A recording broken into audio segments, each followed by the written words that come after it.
ఈరోజు మీకు ఒక కుందేలుకు ఎలుగుబంటికి మధ్య జరిగిన కథ గురించి చెప్తాను, వినండి.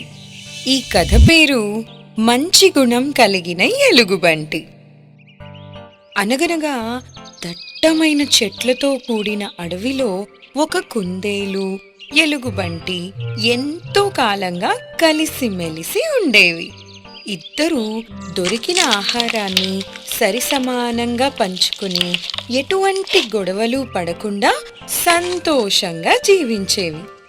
ఎలుగుబంటి చూడటానికి చాలా భయంకరంగా కనిపించినా చాలా మంచిది.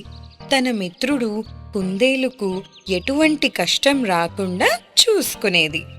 కుందేలు చూడటానికి మంచిగా కనిపించినా దానికి కొంచెం స్వార్థం ఎక్కువ. రోజులాగే ఒకరోజు ఆహారం కోసం కుందేలు, ఎలుగుబంటి అడవిలో నడుచుకుంటూ వెళ్తుండగా కుందేలుకు దాహం వేసి ఆ పక్కన ఉన్న చెరువులోకి నీళ్లు త్రాగడానికి వెళ్ళింది. ఆ చెరువులో నీళ్లు పరిశుభ్రంగా ఉండడం వలన కుందేలు ప్రతిబింబం ఆ నీళ్లల్లో కనిపించింది. అప్పటి వరకు ఎప్పుడూ గమనించని తన ప్రతిబింబాన్ని చూసుకొని కుందేలు ఒక్కసారిగా మురిసిపోయింది. అప్పటి నుండి తన స్నేహితుడు ఎలుగుబంటి నల్లని శరీరంతో అసహ్యంగా ఉన్నాడు అని ద్వేషించడం మొదలుపెట్టింది. ఆ రోజు నుంచి ఎలుగుబంటిని దూరం పెట్టడమే కాకుండా తాను తీసుకొచ్చిన ఆహారాన్ని తీసుకునేదే కాదు. అయినప్పటికీ ఎలుగుబంటి మౌనంగా ఉంటూ తన పని తాను చేసుకునేది. ఒకరోజు కావాలనే కుందేలు ఎలుగుబంటితో గొడవ పెట్టుకుని ఇలా అంది: ఈ రోజు నుంచి నువ్వు నాతో ఉండటానికి వీల్లేదు. నీ దారి నీది, నా దారి నాది. అప్పుడు ఎలుగుబంటి ఇలా అంది: అదేంటి మిత్రమా, అంత మాట అన్నావు? నువ్వు లేకుండా నేను ఒంటరిగా జీవించలేను. అప్పుడు కుందేలు ఇలా అంది: నిన్ను నా మిత్రుడు అని చెప్పుకోవాలి అంటేనే చాలా అసహ్యంగా ఉంది. మర్యాదగా నన్ను వదిలి వెళ్ళిపో అని ఆ కుందేలు కోపంగా అనటంతో ఎలుగుబంటి మౌనంగా అక్కడి నుంచి వెళ్ళిపోయింది. ఆ రోజు నుంచి ఎలుగుబంటి కుందేలుకు దూరంగా ఉంటూ కుందేలుకు ఎటువంటి కష్టం రాకుండా చూసుకునేది. అలా కొన్ని రోజులు గడిచిన తరువాత కుందేలు ఆహారం కోసం పులులు, సింహాలు ఉండే వైపు వెళ్ళాలని నిర్ణయించుకుంది. ఎందుకంటే అటువైపు చాలా రకాల చెట్లు, పళ్ళు ఉంటాయని తెలియడంతో వెళ్ళాలని అనుకుంది. అటువైపు వేటగాళ్లు జంతువుల కోసం వల వేశారు అనే విషయం ఎలుగుబంటి తెలుసుకుని తన మిత్రుడు అటువైపు వెళ్ళొద్దని చెప్పడానికి కుందేలు దగ్గరికి వెళ్ళి ఇలా అంది: